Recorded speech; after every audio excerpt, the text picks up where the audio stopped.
న్యూఢిల్లీలో జరిగిన Hindustan Times leadership summit 2025లో సీఎం యోగి సంచలన వ్యాఖ్యలు చేశారు. అయోధ్యలో రామమందిరం నిర్మాణం పూర్తి చేశాం.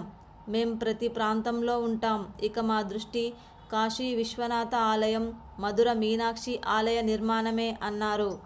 వారణాసిలో జ్ఞాన్వాపి మసీదు, మధురలో షాహీ ఈద్గా మసీదు వివాదాస్పద నిర్మాణాలపై ప్రస్తావనకు వచ్చిన సందర్భంగా సీఎం యోగి ఈ వ్యాఖ్యలు చేశారు.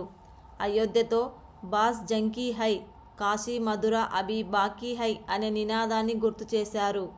మేము అన్ని ప్రాంతాలను చేరుకుంటా, ఇప్పటికే కొన్ని ప్రాంతాలను చేరగలిగామంటూ ఆసక్తికర వ్యాఖ్యలు చేశారు. ఏ సమాజమైనా దాని వారసత్వాన్ని గర్వంగా భావించాలి.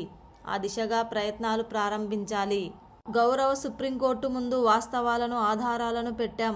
సమీక్షించిన తర్వాత రామమందిర్ నిర్మాణానికి అనుకూలంగా కోర్టు తీర్పు ఇచ్చింది. ఇది ప్రజాస్వామ్యానికి అతిపెద్ద విజయమని సీఎం యోగి అన్నారు. 500 ఏళ్ల తర్వాత రామజన్మభూమి ఆలయ నిర్మాణం నా కెరీర్లో ఒక ఐకానిక్ మూవ్మెంట్ అని అన్నారు.